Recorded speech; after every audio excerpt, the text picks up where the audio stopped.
Aujourd'hui, Lynn Morissette, experte en conservation marine, en vulgarisation scientifique, 2 post-doctorats, mais surtout un être humain incroyable. Ouais, la conservation marine, c'est pas des boîtes de conserve, mais c'est extraordinaire. Bienvenue à Hôtel Central.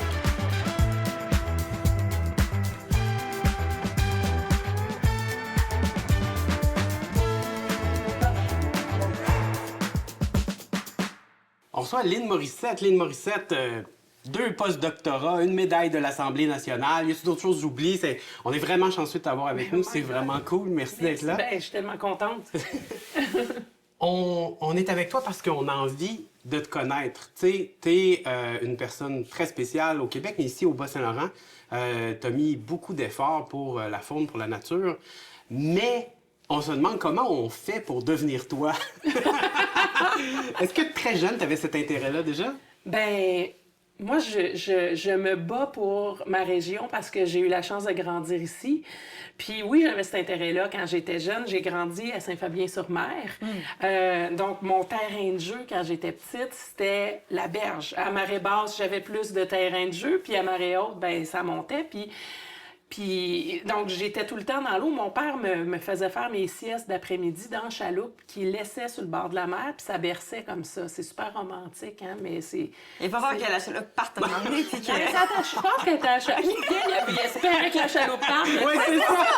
On ne sait pas l'agenda. On sait pas vraiment l'agenda derrière ça, mais non, mais j'ai eu une super enfance dans ce qui est devenu le parc du Bic, mais vraiment tout le temps collé les pieds dans l'eau.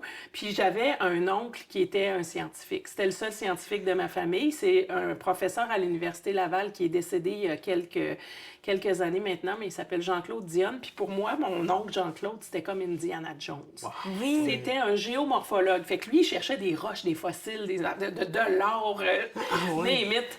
Puis je le suivais, puis je me disais, hey, si c'est ça, être un scientifique, moi, je veux être un scientifique aussi, là. Tu sais, c'était trop cool. Avec le côté ludique un peu, pour un enfant, l'aspect un peu jeu, aventure. L'aventure, le mystère. Moi, j'ai cherché les cités d'or à Saint-Fabien-sur-Mer. J'étais sûre que l'entrée était là, quelque part dans la roche, là, dans la montagne. Ouais.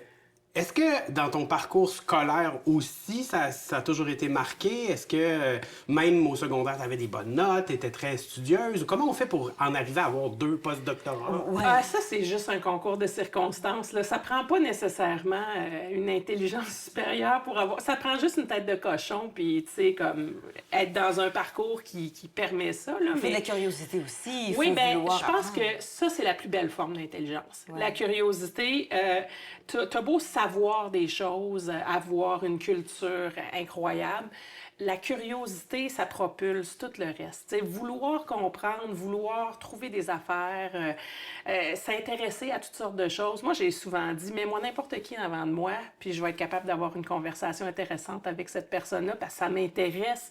Les gens m'intéressent, tout m'intéresse. Je suis très curieuse de nature.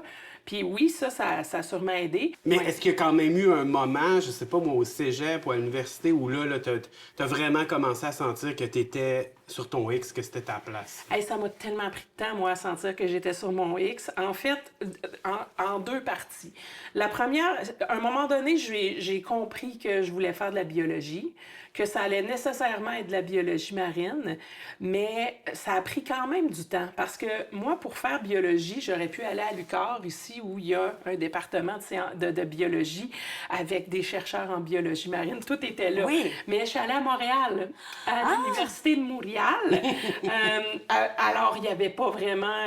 le seul cours de biologie marine qui restait, il a fermé pendant les 3 ans de mon bac parce que le grand chercheur Pierre Brunel qui enseignait ce cours-là prenait sa retraite. Okay. Puis je me rappelle, j'ai fait une crise parce que moi, là, à ce moment-là, j'avais compris que je voulais faire biologie marine. Puis je me retrouvais dans un département, dans un programme de bac où il n'y en avait plus. Je pouvais pas avoir mon stage. Fait que là, j'ai tellement gueulé fort qu'ils m'ont envoyé à l'Université de Toronto où il y avait un cours de biologie marine dans la baie de Fundy. Donc, tous les étudiants l'été partaient faire leur cours de terrain là-bas. Puis j'ai comme fini mon programme de biologie marine à l'Université de Montréal en chialant. Mais avant de rentrer, quand je suis partie de Rimouski, j'ai fait cégep de Rimouski en sciences. sciences. Bon, c'est ça, sciences nat, là. C'était sciences pures dans le temps, mais Oui, maintenant, oui, ça s'appelle sciences sciences de la pures. nature. Puis après ça, j'ai appliqué à l'université en plein d'affaires. Je savais pas ce que je voulais faire. J'avais pas les notes pour médecine. J'avais pas non plus les notes pour médecine vétérinaire, ce qui aurait comme été un peu un naturel. Puis je serais probablement allée vers ça. Mais moi, j'avais pas les notes pour ça, puis j'étais pas encore sûre pour bio. Fait que j'ai appliqué en philosophie, en journalisme, puis en bio. Donc, c'était du grand n'importe quoi, là. Je savais vraiment pas ce que j'allais faire. Puis je pense que si j'avais eu les notes, j'aurais appliqué en médecine, mais j'aurais pas été un bon médecin. Je voulais faire ça pour faire de la recherche en médecine parce que ma mère, elle a une grave maladie, la sclérose en plaques. Puis je me suis dit, peut-être que je vais être un chercheur qui va trouver le remède à cette maladie-là. Fait que, tu sais, ça a toujours été comme mon cœur qui me poussait à faire des choix. Mais quand je suis rentrée à l'université, j'avais aucune idée. Puis c'est drôle parce que après coup, finalement, je me dis, de la philosophie, j'en fais à tous les jours, si je veux. Tu sais, je peux réfléchir, je peux comme philosopher de la vie. Du journalisme, ben avec tout ce que je fais en vulgarisation, finalement, j'en fais. Puis de la bio, ben c'est la seule chose que j'aurais pas pu faire par défaut on the side, là. Tu sais, Saint-Fabien, Arizona, il y a quand même une distance, puis c'est pas habituel. Tu sais, on va peut-être pas penser à ça, surtout quand on est jeune. Explique-moi comment c'est arrivé dans ta vie, cette histoire-là. Ben, tu demandes à n'importe quel de mes amis, puis Lynn, c'est la fille qui aime pas les contraintes, OK? Les limites. Fait que moi, j'en ai jamais vu de barrière. J'aime pas ça, être contrainte à quoi que ce soit. Je trouve que la vie est limitée, tu sais, comme on a des capacités physiques, un corps humain, ça a une limite. Tu sais, tout ça, ça me gosse. Fait que j'ai jamais eu de limite. Quand je suis partie à l'Université de Toronto, ben, c'était pas pour un an au complet, mais je parlais pas l'anglais. Ah Tu sais, je me suis jamais arrêtée pour ça. Quand il a fallu que je fasse mon doctorat à l'Université de Colombie-Britannique à Vancouver, je me suis installée là-bas. J'ai géré. Tu sais, je voulais pas que la langue, ça devienne une contrainte ou que la distance, ça devienne une contrainte ou que quoi. Je veux pas de contraintes dans ma vie. Je trouve ça me tue, les contraintes, mais en même temps, tu sais, j'ai poussé ou je me suis arrangée pour être à des endroits où je me sentais pas, justement. Ça devient des défis. Ça devient des défis au lieu des contraintes. C'est ça. Puis moi, les seules fois dans ma vie où j'ai eu des contraintes ou des espèces d'obstacles, j'ai fait comme « watch me ». C'est ça. Il n'y a rien qui est impossible. Mais juste scientifiquement, il y a tellement de choses qui se peuvent. Oui. Puis même quand tu dis « ça se peut pas », c'est dans des limites d'intervalle de confiance. Là. Oui. Genre, tu as plus ou moins 99% de chance, 99,5% de chance que ça n'existe pas. C'est jamais 100%. Il n'y a jamais un médecin qui va te dire, genre, tu vas mourir dans 2 ans parce que tu as telle maladie. Ouais. Et c'est tout le temps des probabilités puis tout. Fait que moi, éternel optimiste, je joue c'est la petite mini 0.5 de probabilité puis je focus, je focus là-dessus. Et c'est d'autant plus vrai que la vie s'est dit, tiens, elle est capable, vu qu'on va y en envoyer un défi solide. Parce que tu as quand même eu une maladie assez grave, là. Ben, Une écoute, embûche sur ton parcours. Une embûche, oui, mais je peux même pas appeler ça une maladie parce que, bon, en 2016, ça va faire 10 ans, là, ce printemps, là. C'est vraiment étrange parce que moi, j'ai travaillé sur la résilience des écosystèmes. Toute ma vie, tu sais, dans mon projet de recherche, je travaillais sur qu'est-ce que les changements environnementaux, la surpêche, toutes les grosses contraintes qu'on a sur nos océans, comment les océans peuvent être résilients de ça, puis revenir. Puis j'avais des modèles mathématiques, puis je pitchais des perturbations dans mes écosystèmes, puis je regardais comment ils se relevaient de ça. C'était ça, mon projet de doctorat. Puis là, en 2016, j'ai une tumeur au cerveau. Ouais. Puis la grosseur à peu près d'une clémentine, ça a pris, c'est l'histoire de 5 jours dans ma vie. Fait que oui, c'est énorme, mais j'ai passé mon scan le vendredi. J'étais allée à l'hôpital à Québec où ils font les neurochirurgies. Puis après ça, j'ai comme attendu que la salle d'opération soit prête. Puis je me suis fait opérer. Puis le vendredi d'après, je retournais chez nous. Donc, c'est pas une maladie, c'est un obstacle, c'est gros, mais j'ai pas survécu. Les gens me disent « t'es courageuse », mais les gens qui sont courageux, c'est ceux qui se battent avec un cancer pendant des années. Moi, c'est l'histoire de 5 jours dans ma vie. C'est un gros choc, sauf que, tu tu sais, je me suis pas battue. J'ai été chanceuse de survivre à ça, puis j'ai été chanceuse d'avoir un médecin de famille qui était assez allumé puis qui connaît ses patients. À ce moment-là, au moment où tu allais passer en salle d'opération, je veux dire, est-ce que, puis même par la suite, ça change ta perspective un peu sur la vie? Mais totalement. Bien, déjà, avant de passer à la salle d'opération, je me rappelle que j'étais à l'hôpital de Rimouski, assis sur une chaise, puis là, ils viennent de m'annoncer ça. Puis je sais pas trop qu'est-ce qu'on attend. Je pense que j'attendais ma place pour rentrer dans une chambre d'hôpital en attendant de partir en ambulance à Québec. Puis je me dis, tout le monde meurt un jour. Moi, c'est comme ça, puis c'est maintenant. Puis là, tu dis, je meurs, tu sais, c'est la vie. Puis j'avais comme une espèce d'acceptation là-dedans qui était tellement sereine et belle que j'espère que la prochaine fois que je vais mourir, parce que, je veux dire, ça va arriver, là, un moment donné, pour vrai, bien, j'espère que je vais être aussi zen que ça. Puis après ça, j'ai jamais eu le temps de m'inquiéter ou de vivre du stress ou de quoi, parce que j'étais vraiment comme dans le... Je vais mourir. Je suis morte. Totale acceptation. J'ai réglé ma vie. Puis les 3 choses que je me suis dites quand j'avais accepté de mourir, c'est mes filles vont être correctes, sont élevées, sont sur la bonne track. Je pense que j'ai fait une différence. Puis les gens vont se souvenir de moi. C'était comme mes 3 priorités. Tu sais, quand ils te disent faut que tu trouves le sens à ta vie, là, je pense que c'est dur de trouver le sens de ta vie avant d'être confronté à la mort. Parce que quand tu meurs, puis tu te dis genre, OK, mais toute ma vie, je fais le bilan de ma vie, puis tout, bien, les questions ou les bilans que tu te fais à la fin, là, moi, je pense que c'est ça, le sens de ta vie. Mais on le sait pas tant qu'on n'est pas rendu là.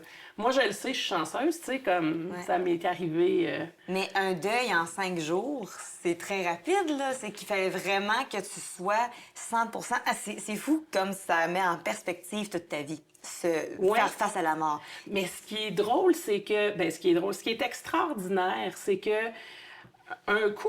accepter, c'est une belle attitude que j'ai eue. Je l'ai pas travaillée, mais c'est comme ça, c'est arrivé. Mais à partir du moment où tu réalises que finalement, t'es pas morte, ben là, t'es dans du bonus. Deuxième incroyable. Puis je peux pas faire des choses ordinaires avec ce bonus-là parce qu'il faut que j'honore la chance que j'ai d'être encore vivante. Tu sais, fait que je me suis promis que j'allais faire des choses significatives avec le reste de vie qui me reste. Significatives pour les gens autour de moi, pour la suite du monde, pour la planète. Régler ma vie. Moi, mon ego, il est réglé puis il est mort en 2016. Fait que je travaille plus pour moi, là.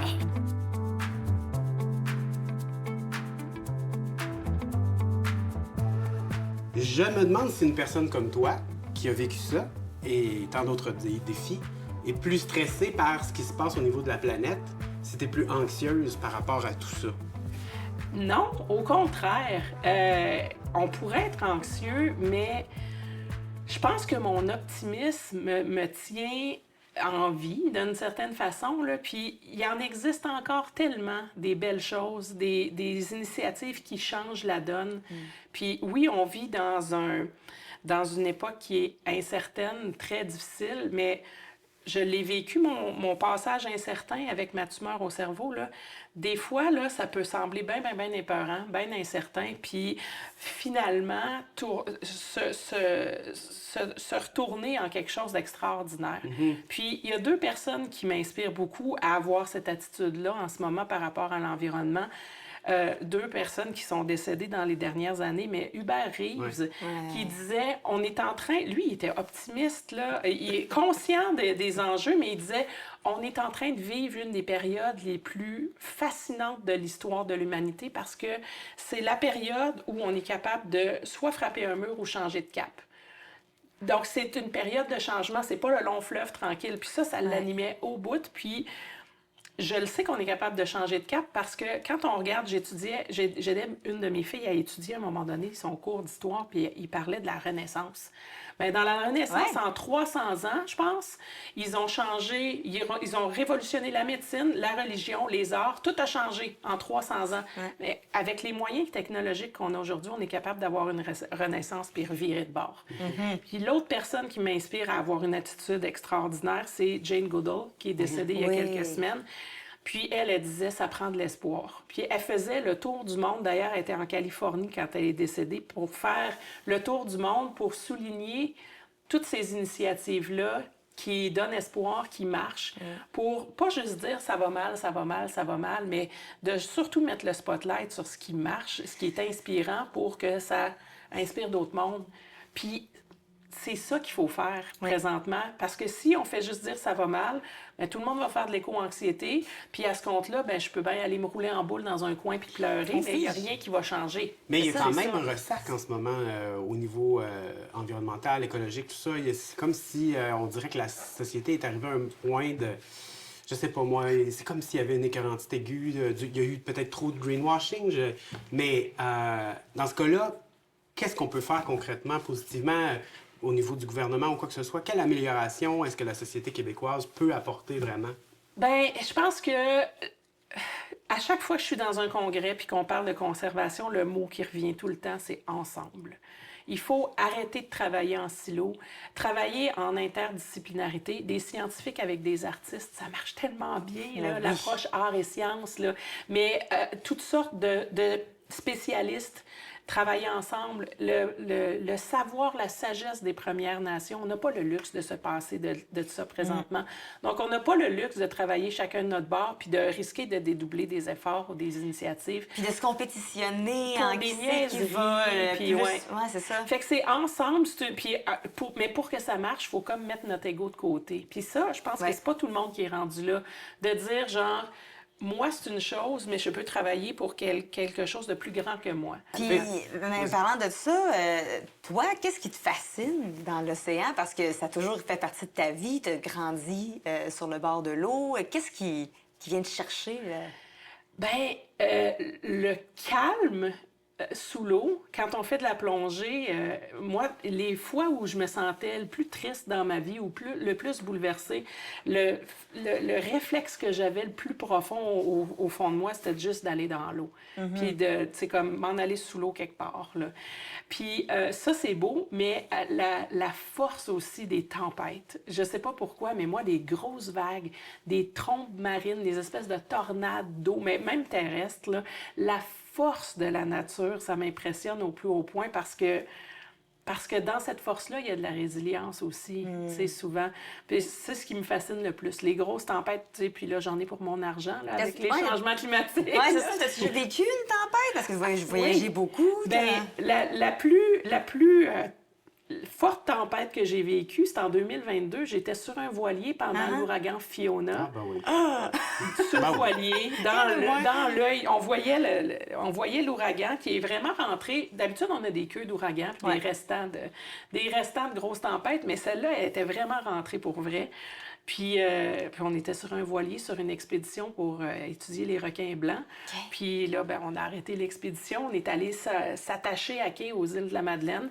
Puis l'ouragan nous a carrément passé dessus. Puis il y avait une force là-dedans. On était en sécurité. Tu sais, on avait un bon capitaine, on était attachés, mais c'était quand même quelque chose, là, tu sais. Oui. Ouais, c'est comme un manège, mais nouveau genre. C'est pas quand il termine, puis t'as pas payé pour. Oui, c'est ça, ouais. Qu'est-ce que les gens...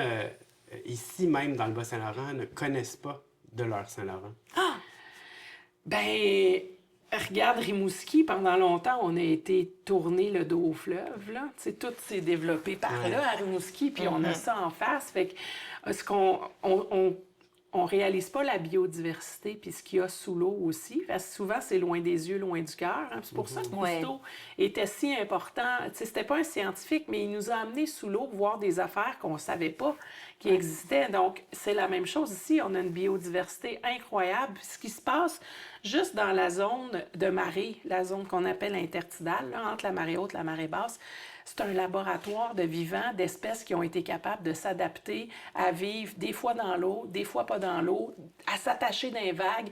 Donc, c'est fascinant la quantité d'espèces qu'on a ici. On n'a pas les couleurs de la mer des Caraïbes, là, sauf que quand c'est moins coloré puis que l'eau est moins transparente, ça veut dire qu'il y a plus de vie à l'intérieur. Fait que je pense que on aurait tendance à...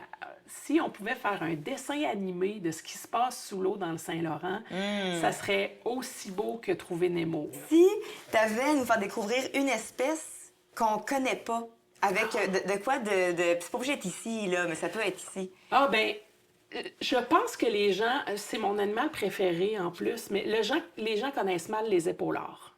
les orques. OK, oui. Puis d'autant plus que la majorité des gens ne savent pas qu'on en a dans le Saint-Laurent. Ouais. Les orques, la plupart ont été étudiés sur la côte ouest en Colombie-Britannique. On les connaît bien là-bas, tout ça. On connaît les orques de Gibraltar là, qui coulent des bateaux ces temps-ci. Ouais. Mais dans le golfe du Saint-Laurent, juste au sud de Terre-Neuve, on a des épaulards.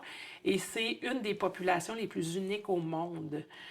Puis on sont chez nous. Puis c'est des animaux qui sont tellement intelligents, qui ont une structure sociale ultra complexe. Ils sont organisés en famille. C'est les grands-mères qui sont les chefs de famille. Donc, c'est très matriarcal. Moi, j'adore ça. Ouais. C'est des animaux ultra intelligents qui ont un langage complexe. Ils font des affaires débiles. Mais ils sont pas méchants, les épaulards? Les gens disent qu'ils sont méchants, non. les Mais c'est épaulards. ça, moi, je veux... Il faut démystifier, là. Si les épaules... Puis c'est la même chose pour les requins. Ça, c'est d'autres grands méconnus. Là. Les gens s'inquiètent beaucoup des requins blancs dans le Saint-Laurent. Si les épaulards ou les requins avaient à attaquer du monde, des accidents, il y en aurait tous les jours. Donc, c'est pas des animaux qui sont génétiquement codés pour manger des humains ou pour s'attaquer aux humains. Mais les épaulards sont très curieux, mais ils n'en ont rien à faire de nous, en fait. L'année passée, on a passé 1 mois en mer à chercher des épaulards pour pouvoir les documenter. La première journée, on les voit, ça va super bien, on fait comme « Ah, wow, c'est beau », puis on capotait. La deuxième journée, on les voit, c'était pas le même groupe. Puis après ça, pendant tout le reste du mois, on les a jamais revus. C'est pas parce qu'ils étaient pas là, c'est parce qu'ils revenaient. Eux, ils étaient plus loin, ils nous entendaient venir beaucoup plus facilement. Puis le jour où ils décident qu'ils viennent pas nous voir, ils viennent pas nous voir. Les enfants, on va aller écouter la télé hier. Oui, c'est ça. Donc ça, c'est des animaux complètement fascinants que si on comprenait mieux, on pourrait probablement s'inspirer de ces animaux-là dans plein de choses qu'on fait. Il y a des épaulards en 2012 qui étaient pris dans un trou de glace en Arctique. On aurait eu tendance à croire que la meilleure façon de se sortir d'une situation comme ça, c'est la loi de la nature, puis c'est les plus forts qui gagnent, parce que c'est des mammifères, donc ils doivent respirer à la surface. On les a vus se passer à tour de rôle la possibilité d'aller respirer à la surface. Donc, chaque épaulard sacrifie un peu de son petit bien-être personnel pour s'assurer que tout le groupe survive. Juste ça, là, c'est une intelligence incroyable, puis c'est de l'instinct. Ils font pas ça parce qu'ils sont gentils. Puis non, c'est pas de l'empathie. C'est pas de l'empathie envers l'autre à côté. C'est parce que comme espèce, puis comme instinct de survie, c'était la meilleure façon de survivre. Puis ça, je trouve que c'est un parallèle tellement fascinant à faire avec la société. Tu sais, si on travaille tous chacun de notre bord, peut-être qu'individuellement, on va peut-être aller mieux si on fait partie des chanceux, mais comme collectivité, on n'avancera pas, tu sais. Fait que je les trouve super inspirants, les épaulards. Puis en plus, ils sont cute. C'est comme les pandas des mers. Fait que comment ne pas les aimer? Ça devrait être le prochain film d'animation.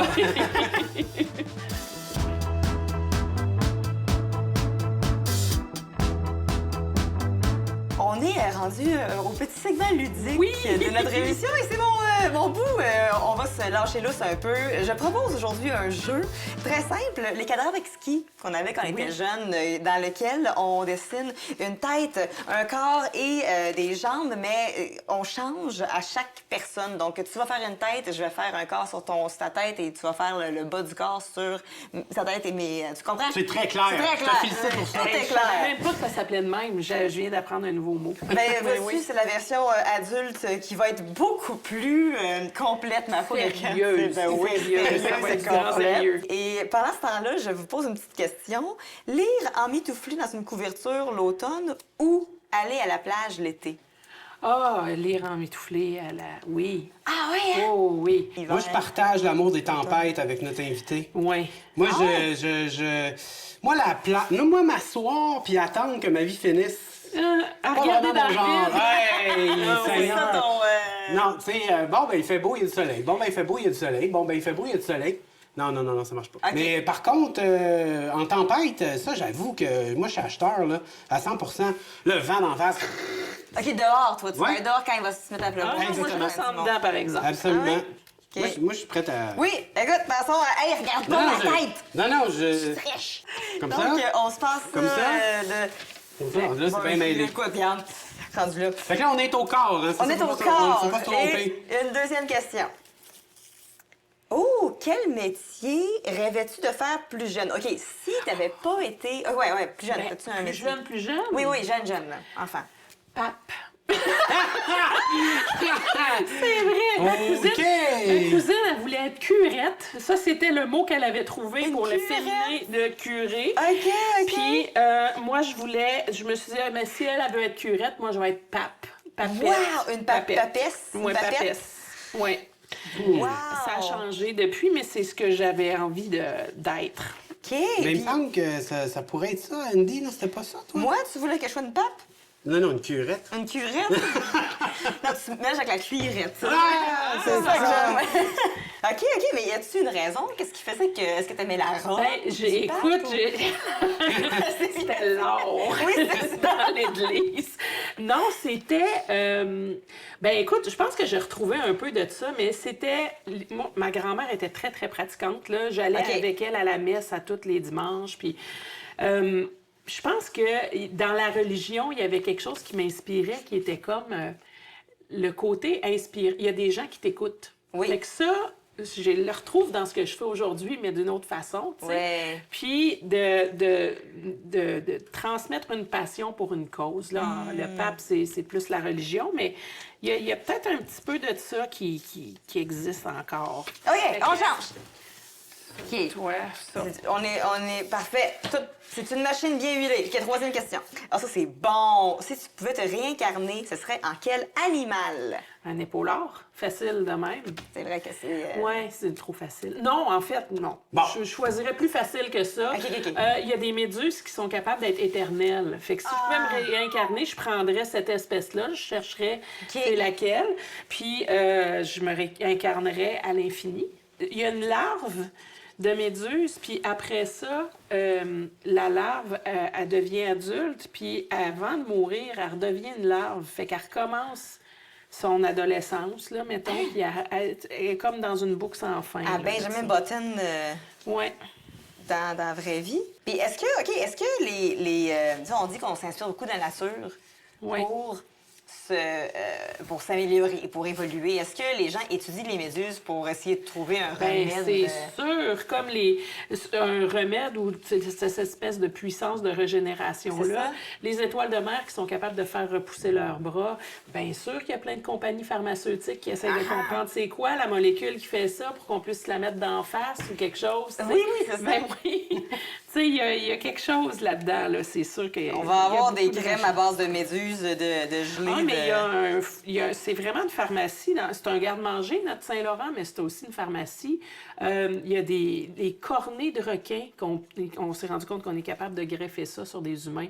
C'est la même grosseur. Puis J'en veux! J'en veux des cornets avec les yeux de même. Là. Ouais! Non, mais il y a plein d'affaires qu'on étudie comme une pharmacie dans le Saint-Laurent parce qu'il y a plein de molécules qui peuvent être utilisées en médecine pour trouver des remèdes pour toutes sortes d'affaires. Ah ouais!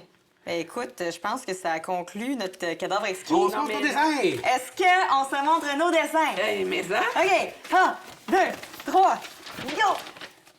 C'est magnifique! Ah!